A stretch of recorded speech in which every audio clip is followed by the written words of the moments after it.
Hey, welcome to my video. I'm Jennifer Roberts. You're catching me at True Divine 44 on YouTube and Bitchute and various other ones that I'm adding in the description box as and when I get used to them.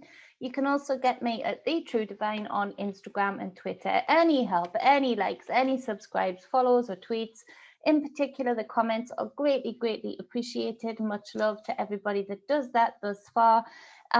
This is where I put out as much as I can daily energy videos with tarot to give you a narrative of the energies within you, around you and within others for you to reach your highest potentials on any given day. Take what resonates, it is general, and leave what does not.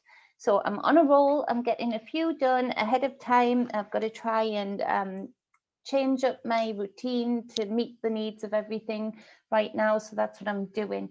So this is for the 2nd of March 2021. And we have on the bottom of the deck the 5 again. Number 5 and number 3 has been very prominent, and 8 for the last few days. And so this number 5 is the 5 of Pentacles, and you can see here there's 4 of them, 4 representing the 4 Pentacles, being of service to this dimwit emperor here. And so this is the 5 of Pentacles, where you are feeling a lack. There's a lack mentality that has bled into now the physical world, your reality, a lack. And of course, you know, you don't have to be psychic to say how the collective is feeling a lot of lack right now. We have been driven and cattled into a bottleneck of lack, where the separation between the so-called elite and so-called powers that be have gained in such profit, in such strength, in such control, compared to the people on the ground who have been bled dry. And so there is this on the collective that we are all picking up on, that is truly difficult to pick up on. There is a difficult lesson here in that, yes, these dimwits, these so-called powers that be, these so-called elites, yes, they're dimwits, yes, they're very cruel in a lot of cases. And so we see that there's this it's very easy to say blame them. Yes, blame them to an extent, but then I wouldn't be helping you at all regarding spiritual coaching. I've had a lot of money in the past that I worked hard for, that I, you know, blood, sweat and tears, time, that I worked hard for, and I came across some life lessons, and those life lessons came across with people, a certain person who managed to take it all. And so for a little while, I was in the process of, you know, people were blaming that person. I sort of felt that too, and I could understand why they did.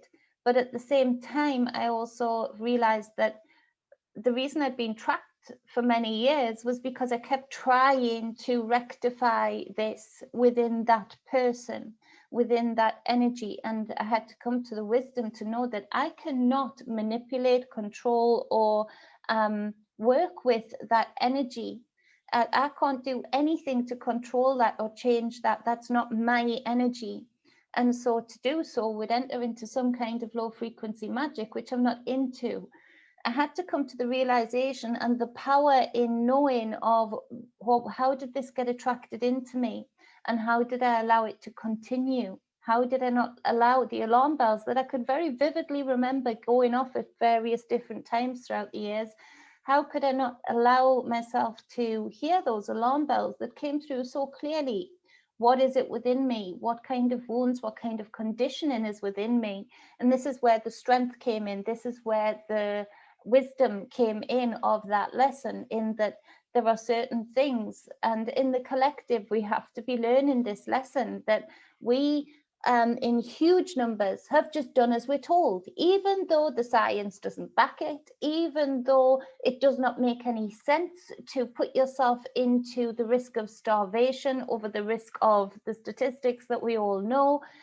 What is it within the us, and therefore further out the collective, that allowed this, that attracted this in? Because yes, dimwit elites will be dimwit elites, so-called dimwit powers that be will be so-called dimwit powers that be.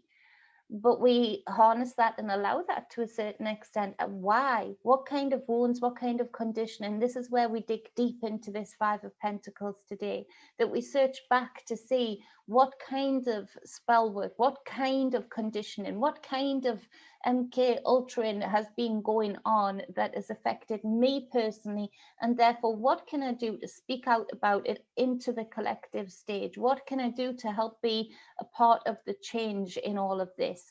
And so the Five of Pentacles is not pleasant. I can tell you that from personal experience many times over, but it is a huge opportunity to clear out some of those dimwit seeds, to clear out some of those wounds that have been implanted by dimwits, to clear out and see things clearly, and to take your power back where your power can be used, and to stop trying to use your power into something that is not yours. It's not your energy. So if you are in, say, a partnership, similar to me, where you were trying to fix this via working with another energy that did not want to change, did not want to be worked with, then this is your growth, this is your lesson, this is your wisdom.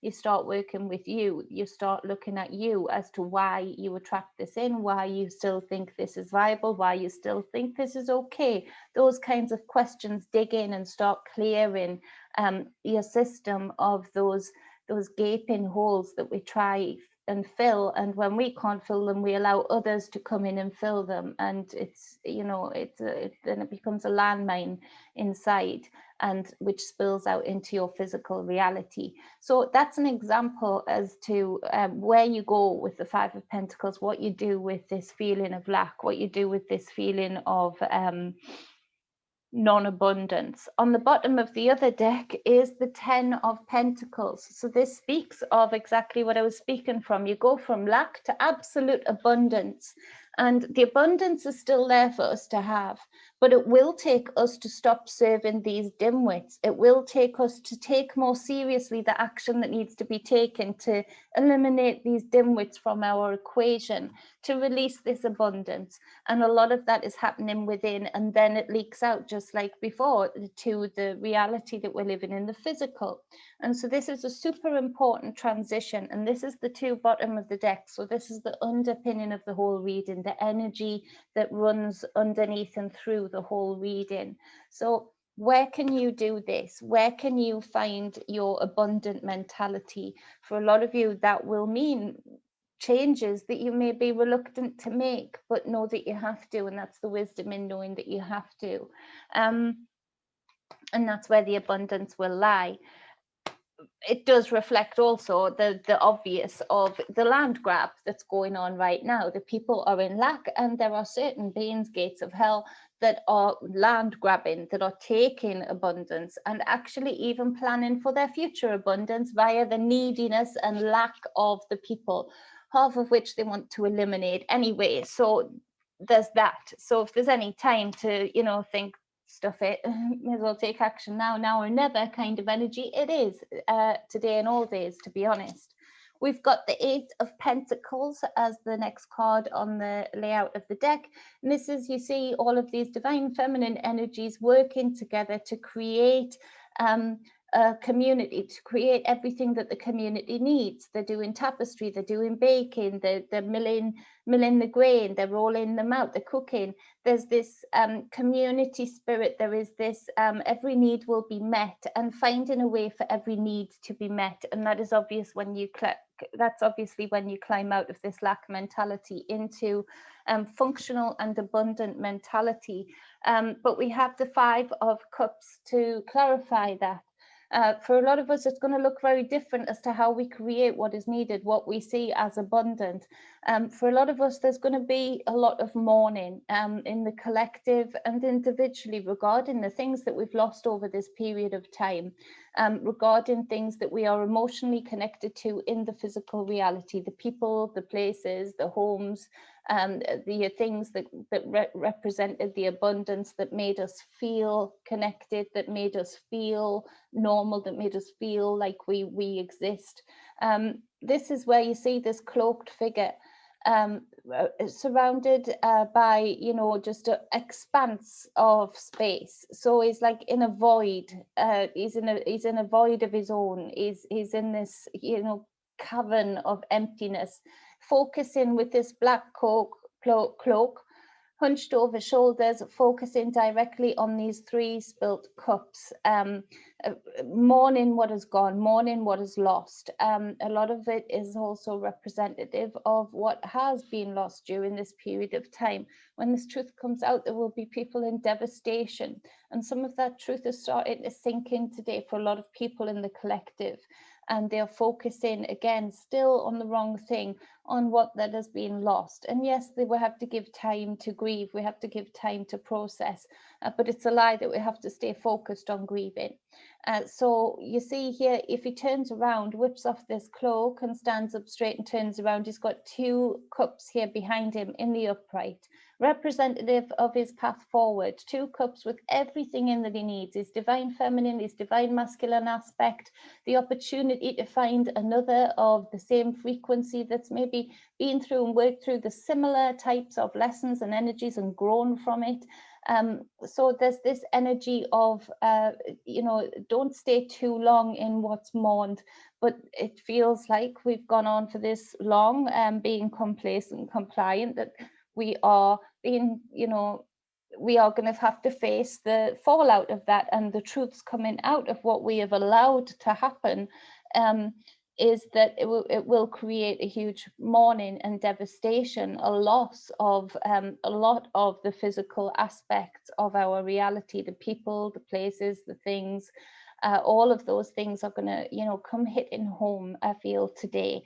I really do feel that there's some kind of message coming forward, some kind of build-up of energy that is just a pressure point today, which people, instead of acting in the fire, go into their waters, and it's waters that are very, very emotionally suffocating. That's the word, emotionally suffocating. Wow. So we've got the page Knave of Cups, Page of Cups, Knave of Cups in reverse as the next card. Now in the upright, you can see that this is a joyful, you know, energetic energy, loving, compassionate, open to love, open to being emotionally connected, open to feeling feeling your reality through your emotions, being creative with those. Now in the reverse, we see that this is emptied out. The chalice is emptied out. There's nothing there but, you know, negativity. There's emotional trickery. There's emotional void, devoid of wholesome emotion that uplifts and flows freely. And so after that 5 of Cups, it makes sense that, you know, there's this energy, if it's not with you, energies around you that you'll see today. And it's so sad, it really is. It's hard not to be influenced by this, particularly for my fellow empaths, brothers and sisters, but you know, we have to transmute it. We can't do any good by absorbing this energy and keeping it absorbed. That's not the best thing for us to do for ourselves or for the people that we want to help or serve. It takes a retreat, and so there really is this retreat in energy into the 4 of Swords. And so from the 5 of Cups, the resolve is to encourage others or yourself, if you're feeling this, and if you're just feeling this in the collective, to take a step down into the 4 of Swords from the 5 of Cups. You can see here this person lying flat, contemplative, having the 2 connection points with the palms together. The 1 sword, you know, the spine, the focus point, and 3 swords to focus on, which would be the 3 of Swords, the wounds, and meditating on this. 1, you can do a lot of work in your meditation to put out real strong energy to help those in the collective that are feeling this way, or people that are close to you and yourself. and two, this will help you resolve some of this. Why is this being attracted in? Give you some answers that hopefully you'll put out there for others to hear. Difficult day. We've got the 5 again, and the 5 of Swords, and so the person or people that represent this Knave of Cups, sorry, in reverse, are not gonna like the fact that you get all spiritual in their eyes, and that's your resolve is to retreat and meditate on this. They don't understand how the energy works. They don't understand the huge amount of work that you can get done in meditation. They don't understand how much it would help them, let alone it helps you, if they would do it. And so a lot of them can be very conflicted by that and actually get quite angry at you. This is because they are stuck. They are stuck in this lack mentality. They can't actually see the fact that if they could look at themselves as to why they got here, and that's not the blame game, that's just the best help you can get, is to help yourself by being honest as to why this was attracted in. They don't see that there's a veil of ignorance there, and so they can get quite angry at your advice to do this. They can get quite angry at that being your resolve to do this in such times. They don't understand that if everybody had been doing this and staying connected with self, the so-called elite and so-called dimwit powers that be would not have been able to cattle the collective into this space of oppression and suppression and lack. So the 5 of Swords also speaks of something I'm going to go into next, which is just a psychic knowing, and it breaks my heart in two. I mentioned Syria a long time ago, and yes, there were no more, things actively, but yes, there were, because there were drones bombing Syria. And just because mainstream media didn't blast it all over, ask yourself why, because they were so intent on putting anything all over that would make tea look bad. So why didn't they do that? Well, because both sides are in on that. Both sides are happy with that. And so Syria was getting drone bombed a lot, and now we are seeing it as, it's not new, but we're seeing it with the bee, but now it's being televised. Now it's being put in the headlines, and I put out a video as how Syria bled and bleeds, or whatever the title is, and I could feel it very strongly. And I felt it very strongly the last week or so, and then it's happening now, and so they are surrounded, and basically, I feel that it's I'm going to say it in my video, but this is happening. So this is real conflict, and real so-called powers that be being so cruel to people on the ground. There is no justice there at all for what is happening, and we need to be making noise against this before it gets bigger, because believe you me, it's going to bleed out. This is proxy war, and it's going to bleed out into homeland if people don't make some noise against it.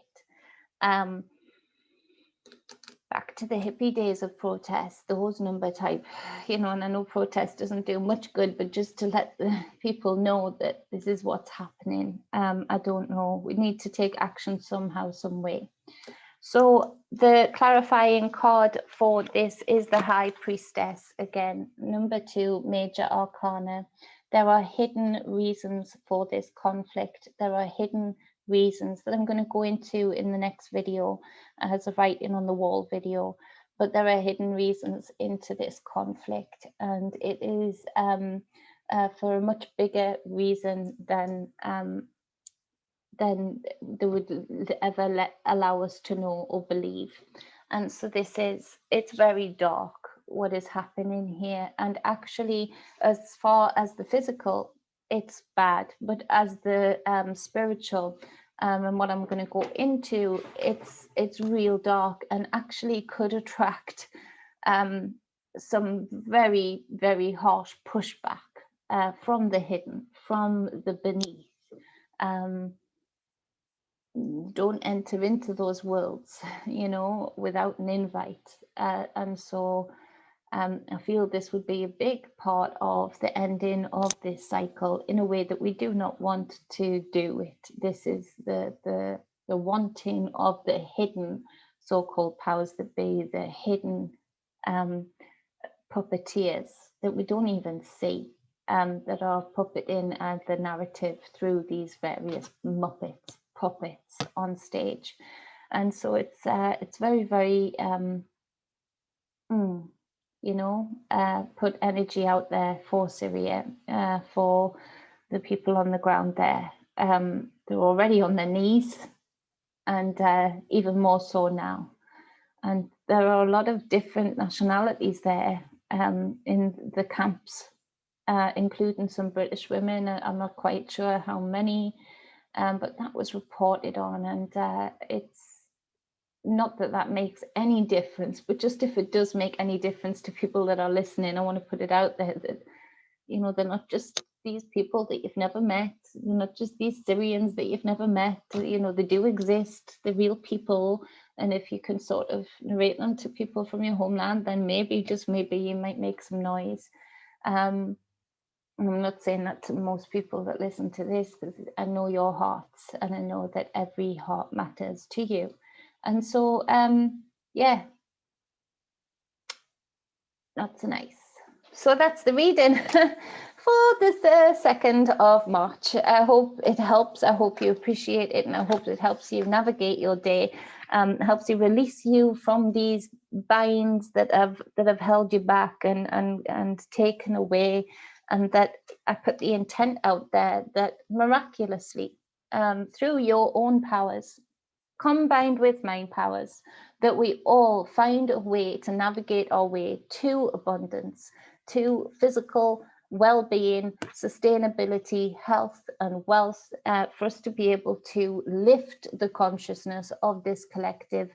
And that is my intent for all of you today. Take it, if you will, and run with it, add to it, channel it out there, and focus, point it into your life today, and let it be, so it shall be. So that's the reading. If you'd like a personal reading with me, you can get me at truedivinemedia@gmail.com. Same for any energy coaching, any spiritual coaching, energy work, or any, that's about it, really. We can do breathing, meditating, but I'm going to add to all of that later on. So, or get me at the same email. I appreciate you all after that very scrambled ending, and I'll see you real soon. Mwah.